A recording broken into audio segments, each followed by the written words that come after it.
أعوذ بالله من الشيطان الرجيم. بسم الله الرحمن الرحيم. وهو الذي أنزل من السماء ماء فأخرجنا به نبات كل شيء فأخرجنا منه خضرا نخرج منه حبا متراكبا ومن النخل من طلعها قنوان دانية وجنات من أعناب والزيتون والرمان مشتبها وغير متشابه انظروا إلى ثمره إذا أثمر وينعه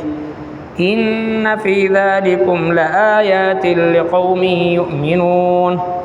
وجعلوا لله شركاء الجن وخلقهم وخرقوا له بنين وبنات بغير علم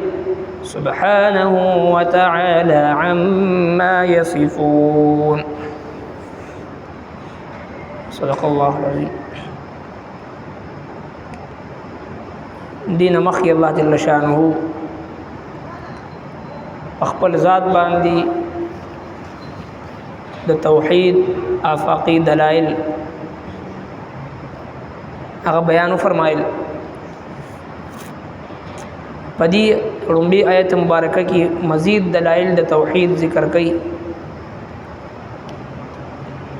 چې الله تبارک وتعالی د ذات چې هغه واجب الوجود دی او د کائنات په ذره ذره باندې د الله جل شانه د قدرت علامت او کرشمه هغه موجود دي او دغه د انسان جسمانی ضرورت مادی ضرورت هغه پوره کولو لپاره الله جل شانه څومره خپل انتظام او اهتمام کړی دی. دا یو نوړی د خوراک یو قطره د اوبو چې کوم موږ تاسو استعمالو د دې د تیارېدو او زموږ استاسو لاسونو ته زموږ خلی ته را رسیدو پوری دا څومره انتظام او اهتمام انصرام او د دې شاته چې سونه د الله جل شانه قدرتونه هغه کار فرما دی. یو مسلمان د پاره دعوت فکر دی چې هغه په دې باندې نظر وساتي. ارشاد فرمای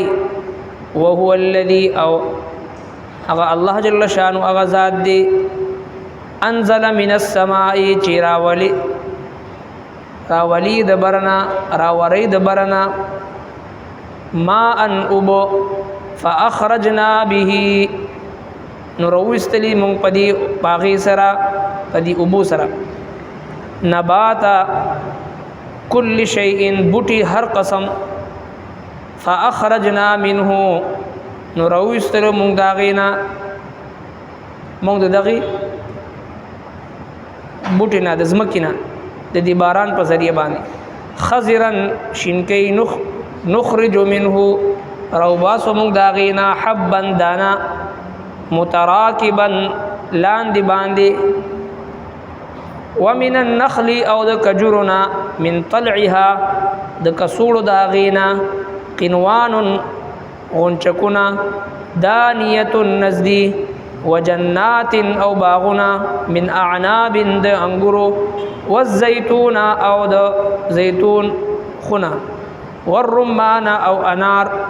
مشتبها چیو شان دے پپانا کی وغیر متشابه او ند یو شان پمیوه کی انظروا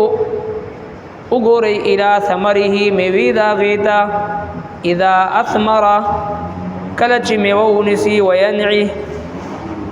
او فخدو دا غی ان فی ذالکم بشک پدی کی لآیات دیر دلیلونه دی لقوم او قوم لرا یؤمنون چې ایمان لري وجعلوا لله او غني دوی الله لرا شرکاء الجن شریکان پیریان وخلقهم او پیدا کړی د الله دوی لرا وخرقوا له او جوړوي دوی په دروغه الله لرا بنین زامن وبنات او لونه بغیر علم بغیر د پوهینا سبحانه پاک دی الله جل شانه وتعالى او اوچد دی عما يصفون د هغه سنا چې دوی بیانوي د توحید دلائل الله جل شانه ذکر کوي چې کله یو مسلمان یو ذی شعور انسان په دغه دلایل باندې غور او فکر وکړي چې الله تبارک وتعالى سرنګي د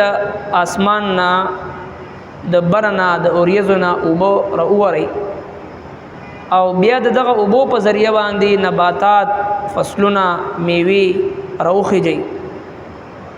او بیا د انسان د مادي ضرورتو د جسمانی ضرورتو د پوره کولو لپاره هر قسمه فصل پھل پھول او میوي دا راوخیږي او پاغي کې الله تبارک وتعالى د مثال په تور باندې یوسو میوو ذکر خصوصیت سره فرمایلی دی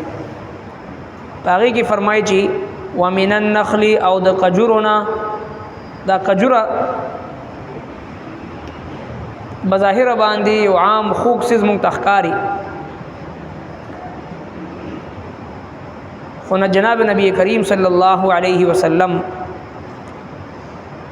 د دې کجوري تشبیه مومن سره ورکړی دی نبی علیہ الصلوۃ والسلام مبارک فرمایي چې د کجوري مثال پشان د مومن دی سرنګ چې کجوري هر وخت سرسبز وي تر او تازه وي دغه سی پکار د مومن هم د مومن صفت هم داده چې دی هر وخت خوشاله او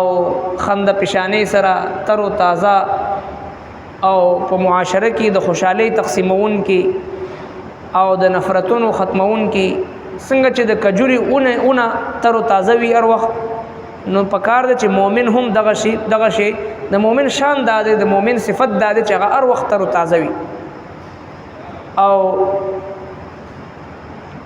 دویم صفت د کجوري داده چې دا دیر پاوي یعنی ډیر وخت پوری خرابېږي نه یو ملک نه بل ملک ته ولګل شي په دې باندې میاشتې تیر شي تر دې پورې چې کاله پورې د دې خرابېدل نه وي د قصید مومن صفت نبی رسول الله والسلام مبارک فرمایي چې دې کې هم چې د دیر پاوي استقامت وي بدلیږي نه په خپل موقف باندې په خپل نظریه باندې او په حق خبره باندې بالکل استقامت سره استقلال سره حلم سره بردباری سره کلک ولاړي بدلیږي نه د موسم سره د حالاتو سره او د مزاجونو سره او مختلفو وجوهاتو په بنا باندې بدلیږي نه بلکې یو شانتی په استقامت باندې ژوند تیری نو څنګه چې په کجوره کې دا استقامت دی او مداومت پکې دی او دیرپا تر تازه وینو دغه سي دی او مؤمن هم چې دا دیرپا استقامت سره ژوند تیری او دریم صفت دا بیانې چې دا کجوري دا د انسان د پاره د انسان د صحت د پاره ډیر زیات مفید دي نو څنګه چې دا کجوري دا میوه دا مفید دي د قصیده غیدا اونا دا غیغه سوري دا هم د انسان د پاره مفید دي نو څنګه چې کجوره په هر اعتبار سره د انسان د پاره مفید دي دغه سي د مؤمن شان هم د نبی رسول الله والسلام مبارک فرمای چې څنګه چې دا کجوره د دې دا اونا د دې دا میوه د انسانيت د پاره مفید دي دغه سي د مؤمن شان د چې دی به هم چې په کم ځای کې ژوند تیری د خلکو د پاره د خیر او د منفعت او د فائدې سبب وي او ارشاد فرمایل نبی رسول الله والسلام المسلم من سلم المسلمون من لسانه ويده تاسو کې کامل ایمان ولا مؤمن هغه چې داغه د شر نه د جبې او د لاس د شر نه بل مؤمن هغه محفوظ او مامون وي او ارشاد فرمایي المؤمن مألف مؤمن دا د محبت مرکز وي ولا خیر فی من لا یؤلف ولا یألف ولا یؤلف پاغه انسان کې هیڅ خیر نشته چې نه خلق د سره محبت کوي او نه دی د خلکو سره محبت کوي مؤمن د محبت مرکز وي چې کوم خوازي محبت خوري د اتفاق او د اتحاد خبرې کوي د نفرت خبرې نه کوي د عداوت خبرې نه کوي د فتنه او فساد خبرې نه کوي نو د مؤمن صفت د مؤمن مثال نبی علیہ الصلوۃ والسلام د کجوري اون سره ور کړی دی کجوره اونه هر وخت تر تازه وي سرسبز او شاداب وي خړونکو ته فائدہ ور کوي سوري ور کوي دیر پاوي استقامت پکې وي او دغه سي جلدی مضبوط وي دغه سي د مؤمن صفات هم وي مؤمن هم پکار دی هر وخت تر تازه وي او هر وخت چې د هغه خنده پشانی سره وي او هر وخت چې د مخلوق ته فائدہ ور کوي نفع ور کوي چاته نقصان او ضرر نه ور کوي لہذا الله تبارک وتعالى د دې نعمتونو ورسره دغه سي د زيتون ذکر فرمایلی دی چې زيتون هم د انسان د فائدې لپاره نبی رسول الله والسلام په ګڼ شمېر احادیثو کې دی فضیلت ذکر کړی دی فرمای تاسو په دې پدی باندې ځان مالش کوي پدی باندې دا خوراک هم کوي او خپل وجود هم پدی سره مالش کوي ځکه فإنها شجرة مبارکه ځکه دا برکت والا بوټي دی برکت والا اونې دی دغه سي الله تبارک وتعالى د کجورو د انګورو د زيتونو او د دې نعمتونو ذکر فرمایلی چې بظاهر باندې پاڼه شکل او صورت د دې مشابه وي او ذائقه او میوه د دوی هغه جدا جدا وي ان فی ذلکم لآیات لقوم یؤمنون